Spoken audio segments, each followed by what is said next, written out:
conservative, constitutional. It's the Andrew Cooperrider Show, keeping you informed on what's going on right here in Kentucky.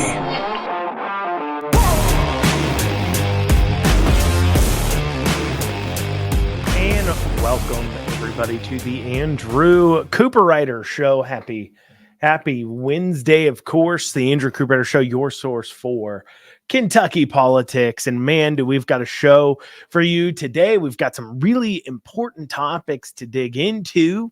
As far as the legislature's behavior, we're coming up on that legislative session. It's an incredibly important time. Maybe if you've never reached out to your legislators before, you've never talked to them, you've never gotten active on a bill that the state legislature here in Kentucky is pushing, now is the time. And I want to make sure I can walk you through real quick, because we're going to talk about some important issues that you need to, and honestly, throughout the next several months, as the legislature is in session, we'll be really focusing on those bills being considered.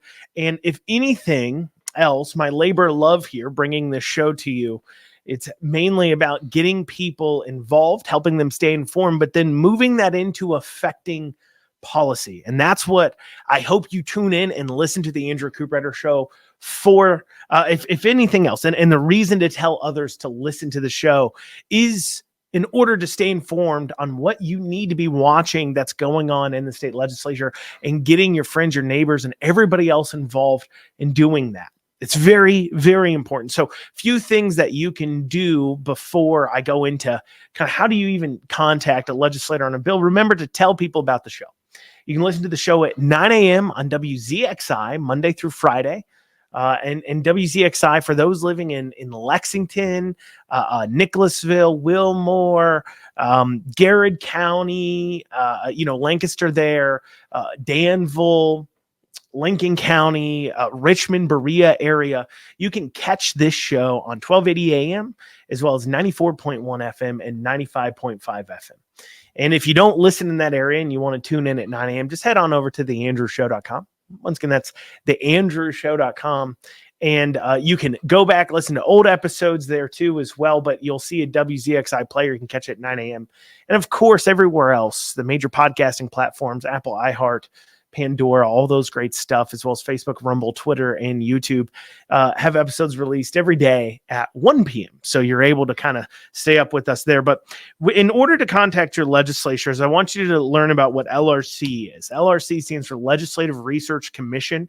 That is the body, the administrators, basically, of the legislative branch. That is their office staff. Those are the people who help them write bills and stay on top of things. And if you want to contact your legislature, you don't even need to know who your legislator is. You can just call 502-564-8100. Or for those of you who just don't want to write that down, can't remember it, just Google LRCKY. Their website will come out. And so that phone number, again, those 502-564-8100. When you call that number, a fantastic and very helpful person will come on the line. They'll ask you your address, and you can say you want to leave a message for your legislator. But you can also leave a message for individual committees and say, I want to leave a message for everybody on the Judiciary Committee, which for a bill we're going to be talking about today, of course, and digging into. The Judiciary Committee is the committee that's hearing that bill. And you can say, I want to leave a message for them as well. You can also go to LRC's site and go to legislators, and you can find your legislator's email. And you can shoot them an email too as well. So doing those things, very important, reaching out to your legislators. So as you hear me talk about issues, if you can't maybe meet, and now obviously the go-to is to meet with your legislator in person. If you can go out there, meet with your legislator in person, ask to sit down and talk to them about some bills, that's very, very impactful. Especially too, if you can get a few of your neighbors together too. If you can get 5 to 10 people sitting in your legislator's office, your House rep's office, talking to them about a bill, you can really start to see some change, especially if you're a conservative talking to a conservative, or a conservative's talking to a Republican representative, because they know you have a lot of power and ability in those primaries. Those House primaries, especially, very important. And they will listen to you if you sit them down and grab a hold of them. So I want to encourage you all, check out LRCKY. Once again, just Google that. LRCKY, and you'll find the website, so you can find the email addresses as well as find this number, 502-564-8100, so you can leave messages for your representatives. And as always, if you have questions for this show, you can email info@theandrewshow.com. Once again, that's info@theandrewshow.com. For the last several days, I've been, several months, I've been talking about CAR occasionally, and that stands for Crisis Aversion Rights Retention Act, which is a fancy title being used for red flag gun law being proposed by one Senator Whitney Westerfield. This is Whitney Westerfield's final legislative session. He decided not to run for re-election. That's all well and good. He's an awful person. And he's a horrible legislator. He is exactly everything you watch out for when it comes to Republicans. There is literally not a stance he holds on major important topics like the Second Amendment, like what does he stand for, like what he thinks conservatism is, that the vast majority of Republicans agree with. He falls into that very unique category that maybe only 15% of Republicans actually agree with him. And it's so odd how these individuals can make it onto the legislature, isn't it? It's so odd that these people that don't represent any of the base can make it on. That's because, of course, those types of people, they're not good people. They're morally not good people. We'll go into that. They are personally just not good people. They're not. They can be nice. They can fake it, and everybody always tells me, he's a nice, not Whitney Westerfield. I don't know if he's a nice guy or not. Every interaction I've had with him, he's been a jerk. But, a lot of times you'll hear people talk about their legislature, say, well, he's a nice guy. Well, I got news for you. When the Antichrist comes, he's going to be a nice guy too. And you know what? The number one thing people say about Joe Biden is, well, he's a really nice guy. And so just being a nice guy shouldn't cut it in politics. But of course, they're pathological liars. They have no problem just outright saying whatever they need to in order to win elections. And so they continue to hold power. Well, he's pushing forward this CAR bill, Crisis Aversion Rights Retention Act, a red flag gun law. And basically what the cusp of the law is, now we're just going to get to see the law for the first time this week, but on the 15th at 10 a.m. in the Judiciary Committee, they'll have a public hearing on this bill. I encourage you to show up there. I encourage you to reach out to the Judiciary Committee before that as well, letting them know under no certain circumstance should they be voting for CAR. But what it does, or the idea behind it, is that a person can be deemed mentally unwell temporarily, so that way their guns can be seized by government, by judges, in order to quote unquote for their own good and the good of the community. And what's really key to understand there is that these people have not been convicted of a crime. They have not stood before a jury of their peers. They have not even necessarily been involuntarily committed. They haven't actually even had a mental breakdown that's ended them up in hospitals. There's no requirements like that go into it. So far, what we know is essentially a law enforcement individual. So that could be FBI, that could be KSP, Kentucky State Police, that could be your local sheriff, your local police officers, say, we want to take this person's gun, and they go to the judge, and they ask a judge to have a hearing, and then this person will be drugged before the courts to defend himself that he has, or herself, that he is mentally able to own guns, that he's emotionally well enough, insane enough to own a firearm. Which is very interesting because, as I said, when I check the Second Amendment, I don't particularly see anything about, government getting to take away your guns if they, for some reason, without you committing a crime, decide that you're somehow you can't own a gun. And we'll go into more. We'll go a little bit more into CAR, but also recently we had some legislators, some senators, a senator and a House rep, talking about this on a TV program recently. Republicans, and I want to go over what they had to say in order to impress upon you why we have to stay involved in our legislature, why we've got to stay informed. You're listening to the Andrew Cooperrider Show, your source for Kentucky politics. We'll see you back here in just a few short minutes. Lexington Overstock Warehouse is Central Kentucky's best source for stylish new home furnishings. Don't pay retail. With our low overhead operating structure and big name brands, we offer the absolute best values on new furniture for every room. Shop online anytime at LexingtonOverstockWarehouse.com or visit our weekends only showroom located at 156 West Tiverton Way. Right now, for listeners of this show, we're offering a special discount for our online customers. Use coupon code FREEDOM for an additional 10% off your online order today. Lexington Overstock Warehouse, low overhead equals really low prices. And you are back with the Andrew Cooperrider Show, your source for Kentucky politics. Before the break, we're going back over CAR, Crisis Aversion Rights Retention Act, a red flag gun law, a law that would require individuals, if law enforcement requests it, to be drug in front of a judge, not a jury of their peers, not being accused of a crime, to defend their right to own a firearm, not because they committed a crime, of course, but simply because somebody has decided maybe they're unsafe, maybe they're just mentally not well enough, or what have you. And of course, we can go into all the worrisomes about that. I think it should be self-obvious. I hate that I even feel like I have to explain why this would be a problem. You'd think in a post-COVID world where we've seen government get so much wrong, where we've seen how much depends upon individual judges. I mean, in a world where we can see important things like, what does it mean? What does the Second Amendment mean? Or what can government do or not do? We have the Supreme Court, the highest judges in the land, and they'll come down with completely different viewpoints on something.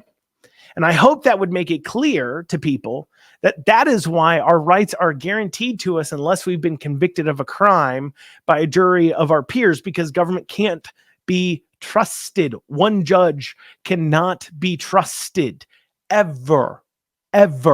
You cannot trust one judge. That's why they judge shop, to try to find a better judge. That's why a jury of peers is, ultimately speaking, what needs to convict a person of a crime. But putting that to the side here, that I even have to explain that, Crisis Aversion Rights Retention Act, awful bill. And even outside of just the fact they're not being accused of a crime, the very fact that you would have to pay if law enforcement asks a judge to do it. And why would law enforcement ask? I don't know. Maybe someone just called them up and asked them to do it. And they said, well, okay, we'll go ahead and do that. So they go in front of a judge, and a judge sits there and says, you know what, maybe not. I don't know. But regardless, your cost, you're going to have to hire an attorney. That's $2,000, probably $3,000 to hire an attorney to represent you in the case. And now you're paying $2,000-3,000 to defend your right to own a firearm, not because you committed a crime, but just because somebody somewhere decided to go ahead and target you. I mean, obviously it's a big concern. And people ask themselves, in a world where we're supposed to care about our constitutional rights, in a place where we are an 80% Republican legislature state, why is it we have to deal with this? Well, we have a little bit of look-see into the thought process of our legislators on Kentucky Tonight, on KAT recently. Senator Amanda Mays Bledsoe, as well as Representative Dietz, weighed in on Crisis Aversion Rights Retention Act. We're going to hear what they had to say, but first, I want to make sure you understand a term they're going to throw around, which is due process. So due process is dictionarily defined simply as fair treatment through the normal judicial system, especially as a citizen's entitlement. And if you search due process, one of the things you can say is in a nutshell, due process means that when it comes to the rights you should be guaranteed as a citizen, when it comes to your constitutional rights especially, you should have a fair trial with a jury. That is one of the key beliefs of due process.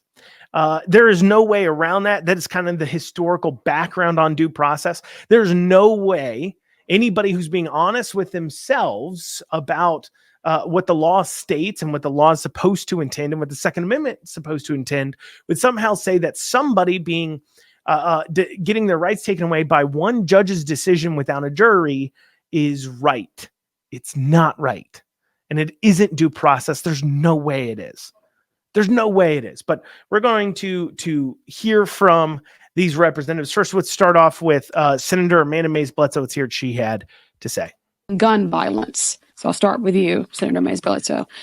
We know that there is possibly some movement with the crisis aversion rights retention measure that has been presented in previous sessions of the General Assembly. It has, and I believe Senator Westerfield is hosting that meeting this week, I believe on Thursday. And so He's going to present. He's been working on this bill for a long time. I think the biggest concern I hear from most, at least conservatives on this issue, is due process. And so we'll be waiting to see what he puts forward and allows the testimony. And that's the challenge on that bill in particular, is making sure there's a due process if we're going to remove guns. And I share the same concern. And we should define for viewers who may not be familiar, for those who are a danger to themselves or to others, this would have a judge be able to remove those firearms for a certain period of time, temporarily, until they no longer present to be a danger to themselves or others. But the due process question still remains for many who question moving forward with this. That's exactly right. And that's a big issue. That is not a small concern from conservatives in both chambers of the General Assembly, I think on the majority side.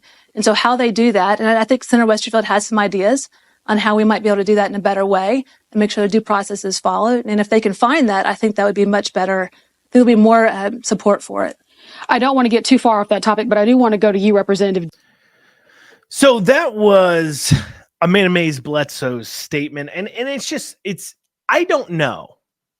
And this would be the straightforward, if I was asked that question, trying to be senatorially, not just coming out and being Andrew Cooperrider radio show host, but trying to make sure that my point cannot be misconstrued. Because keep in mind, you have people like me that will go ahead and grab clips of things and play it, and you don't have time to fully flesh it out. If you're worried about running for election, something I don't plan on doing ever again, then doing something like what I'm doing here is very dangerous, because there's an awful lot of opportunities people have to go ahead and grab what you say to take it out of context. While at the same time, you're being asked questions. You get 2 minutes to respond, a few minutes to respond. You can't fully flesh out your answer. But so if I was giving a senatorial response, it would be, the real question here is due process. That's of real concern.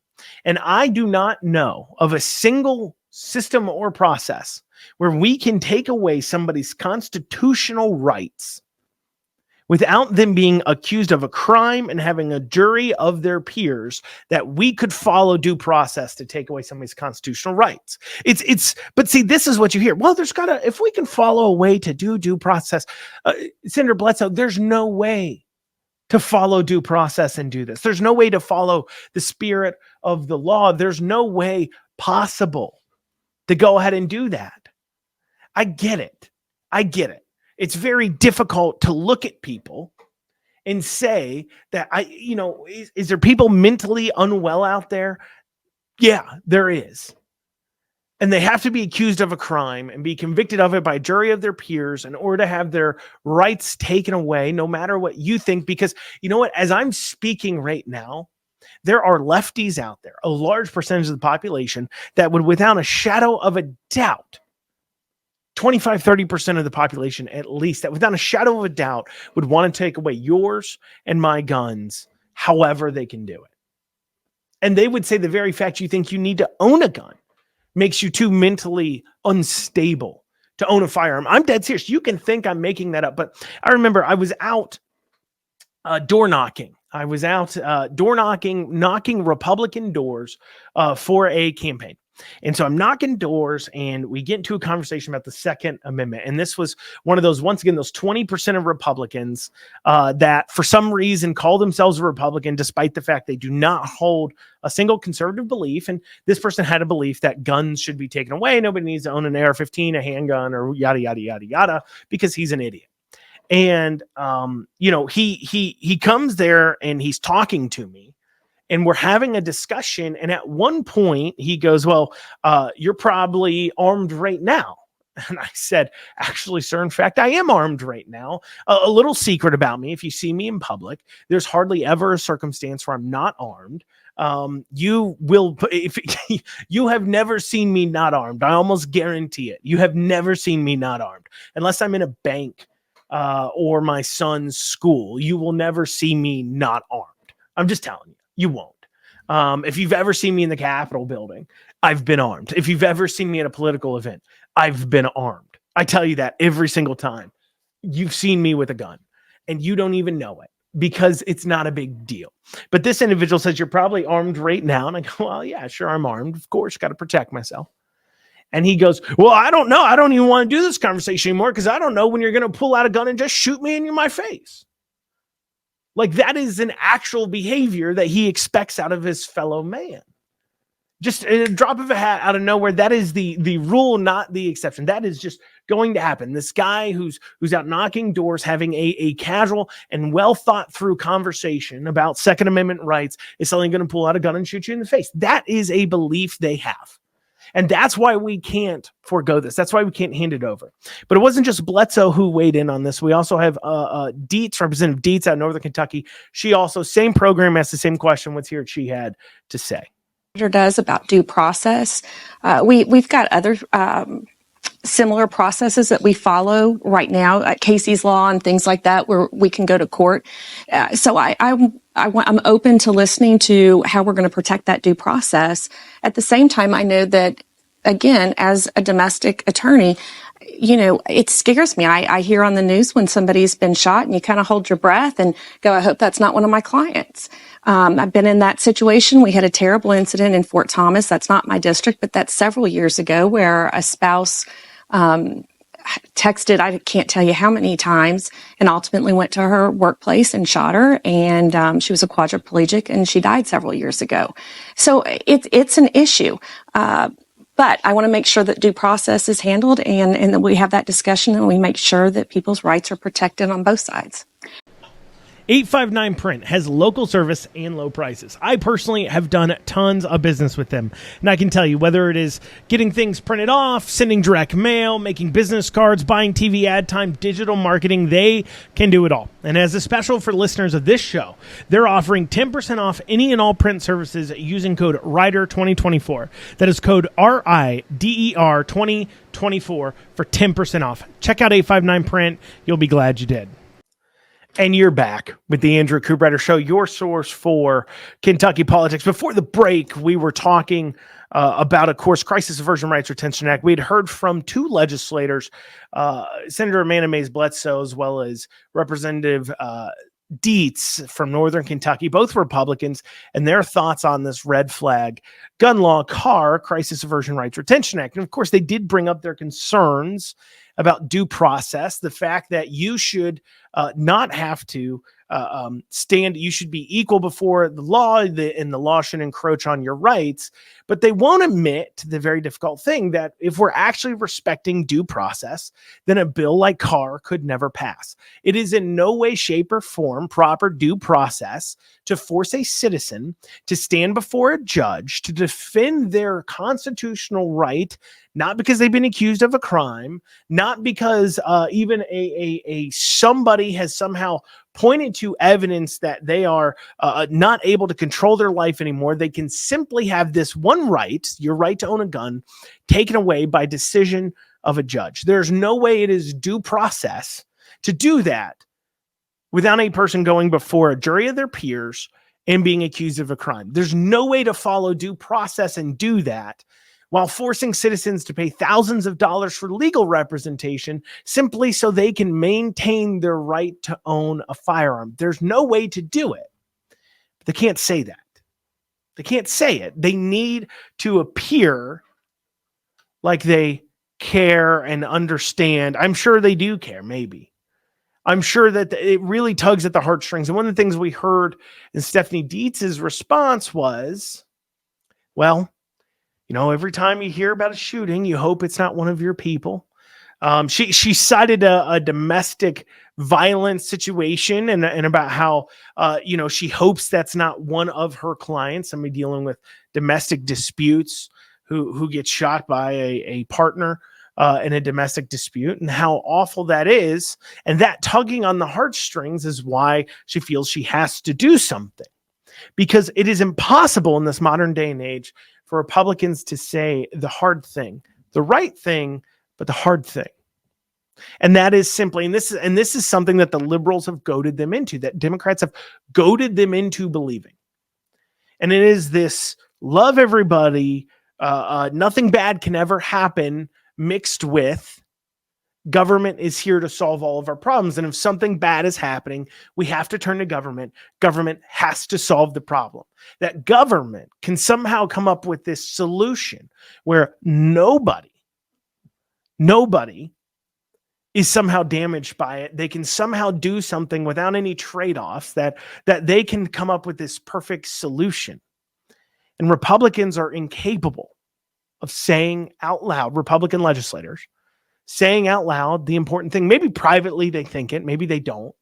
And that is, we can't solve all of your problems. Government cannot solve all of your problems. Government cannot replace, government can't replace a family. Government can't replace parents. Government can't replace God. Government can't replace a community. Government can't do these things. No matter how much you ask them to, they can't do it. But yet, the liberals have convinced everybody, or a vast majority of people, they need to turn to government to solve all their problems. And it's left us with legislators unable to say, bad things happen. We live in a fallen world, a world where bad, awful things happen. And because of that, bad things do happen to individuals. And when somebody commits a crime against somebody, we need to hold them accountable. But at the same time, because we have freedom, it means that bad things can happen. Liberty means that people can choose wrong. And when they choose wrong, we hold them accountable. But we can't prevent them from choosing wrong if and without taking away liberty and freedom. We can treat the burn, but we can't stop you from touching the stove. We're not your parent. They can't say that.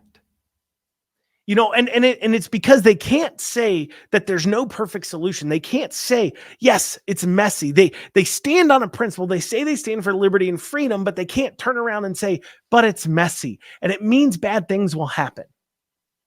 It means people will choose wrong. No, instead they feel a force to somehow find a solution that makes everybody feel warm and fuzzy inside, because citizens are turning to government like it's their parent. And this bleeds over into more than just something like our constitutional rights in this state. This bleeds over into things like the abortion argument, because Republicans are unable to say, yeah, bad things happen and it really, really sucks, but we shouldn't murder kids from it. Because we've been recently seeing quite a renewed debate on pro-life topics, on abortion. We're seeing a greater and greater call from Republicans all across the state, including in this interview. Stephanie Dietz says, yeah, I'm hearing from constituents on it. Please contact me, as regards to adding exemptions to abortion. In fact, some of you listening right now may be thinking to yourself, Republicans need to add an exemption for rape and incest to their abortion laws, or else they will be removed from office. I got into a debate with a guy yesterday about this very topic. And his entire belief is that Republicans will lose in the future. Republicans will lose. They need to change their viewpoint on this topic. We can't be 100% pro-life. Rape and incest exemptions must exist. And one of their claims, of course, is you look like a psychopath. You look like an awful person if you say a woman who's been raped and gets pregnant has to have a kid. That's an awful thing to say. It is absolutely awful. And even as I'm saying this right now, many of you listening feel squeamish and uncomfortable. You think to yourself, yeah, that woman should be able to get an abortion, maybe even. And longtime listeners of this show have seen time and time again me argue on this topic, have heard my arguments on it. It's worth stating. I'll state them again. And the problem with adding rape and incest exemptions is you are stating that you believe that an unborn child has less value than a born child. Because what you're stating, because would you ever, are you so psychotic? Are you so murderous that you would look at a born baby, even a 1 minute old born baby, and if you found out it was conceived through rape or incest, would you murder it? Would you kill it right there? As soon as it comes out of the mother, you find out, that's a baby born because of rape or incest, would you stab it in the heart and kill it? Would that be morally acceptable to you? Now, unless you're somebody who's going to be a future serial killer, my hopes is you just responded with, no, of course not. I would never do that. And so therefore, if though you're okay with that happening to a child in the womb, you think that is something that should be allowed. Well, I ask you, so you hold a belief, you objectionably, it's not even I ask you, you have now stated you hold a belief that an unborn baby has a lower value than a born baby. And the minute you admit that, now all you're negotiating with over the murderers, over the liberals, all you're negotiating on is where do you set that line of value? Where is it? Let's negotiate on the value of a human life. That is now what you're doing. So if you believe abortion is wrong, and you believe it's wrong for ending a child's life because you believe that's what it is doing, you believe abortion is murder, you can't simultaneously also believe in exemptions for rape and incest, because now you're stating that no. Actually, a fetus does have a different value. Actually, an unborn child does have a different value than a born child. That is giving up ground. And there's no other way to dress it up. We're coming up on the time clock. We're going to continue on talking about what Republicans are saying on this thing and how they're going to push forward. They're going to be more liberal on abortion. They're going, without Democrats even in power, Democrats will win on the abortion argument here in Kentucky. We'll go over that after this short break. You're listening to the Andrew Cooperrider Show. As always, you want to reach out. Email info@theandrewshow.com. Once again, that's info@theandrewshow.com. We'll see you here in a few short minutes. Listen up, my fellow business owners. You need to get your cybersecurity and IT support under control.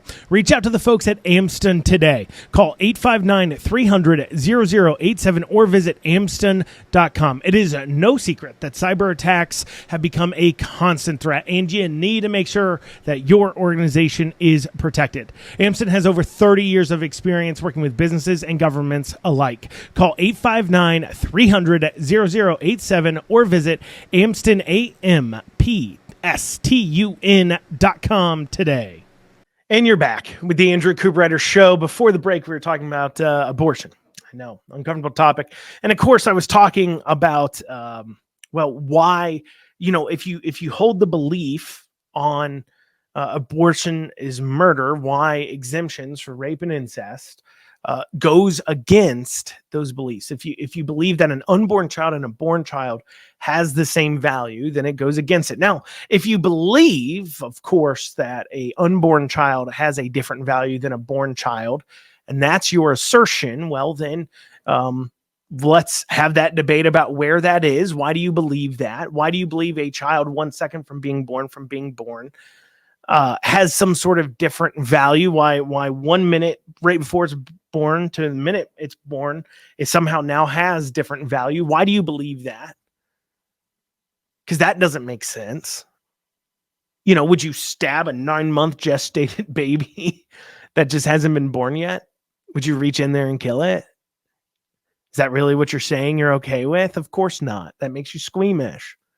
You don't actually believe that. Nobody does unless you're a psychopath. But see, liberals know the logic behind what they're saying. They know that what they're advocating for is murdering babies. That's why they don't want to have that discussion. And we intrinsically know that is the case. It is murdering children. Abortions are. Now, an argument we're hearing right now from Republicans is that we need to allow child murder in these situations. We need to allow unborn children to be murdered in these situations because it was conceived through rape or incest. Because, well, one of the things is, well, you can't really say it without looking crazy. Basically you're conceding. You're saying, yeah, the liberals are right. The Democrats are right. The child murderers are right. We should murder children in this situation. And to which case I ask, were you ever really pro-life to begin with? Or have you really ever been challenged? And for some of you listening to this, me going through this, how I have, it might be the first time you've really thought about it this way. It might be the first time you're really challenged on this. And so I can't blame you for now you're really thinking through your viewpoints because you haven't really been pushed on it. It might change your mind. So maybe that's it. Maybe you just really haven't been challenged on it and it's time to do it. I think if everybody was challenged on their viewpoints on abortion and there was a real solid challenge on it, that a lot of people would wind up where I am. That abortion in the last life of the mother is wrong, really morally wrong. You're murdering a child. I think that's where they land on it. But of course, that kind of discussion and conservative groups, right to life groups have been absolutely awful about challenging people on that viewpoint, about fighting in the culture war. Because remember, what is acceptable in the culture is based upon who's pushing it forward. What is it, right? Because 20 years ago, the idea of two men getting married and having and paying a woman to have a child for them would be unthinkable 20 years ago, 30 years ago. That would not be something the general populace accepts. The same people right now who will march in the street, the same 50, 60-year-olds that would march in the street with rainbows all over them, allowing their minors to be exposed to sex performers, would 30 years ago not even be okay with gay marriage. People like Democrats in office, right? And so we know that if we battle in the culture, that affects the political outcome. We know that. And no Republicans have even tried to do that yet. And they say, we don't have time. We can't battle on this issue. So the first belief is look, it's just not murder. I don't think that. Maybe that's what you think, and let's have that debate. But that's not what the Republicans are saying. What Republicans are saying, the Republicans in the legislature, in order to get their colleagues to support this here in Kentucky, is that we will lose control unless we relent on this. So basically what they're saying is, look, we have to let them murder some children so that way in the future, we don't lose. And if we lose, well, they'll murder all the children. They'll just legalize abortion across the board. So if we want to stop some kids from being murdered, we have to allow some of these other kids to be murdered. And this argument is flawed in many, many ways. First, it's built upon a presumption that Republicans will lose control before they've been able to, one, engage in the public, right? Because there's been no efforts on that, engaging in the culture war. But it's also flawed because it doesn't follow with historically what's actually happened with Republicans in Kentucky. In 2016, Trump is on the ballot. Republicans gain 18 seats in the House. And for the first time in the entire history of Kentucky, Republicans have control of the state House. Then in 2018, the Trump midterms, the GOP loses just 3 seats. Then in 2020, Trump's back on the ballot, and the GOP, the Republicans and the state House here, gain another 14 seats.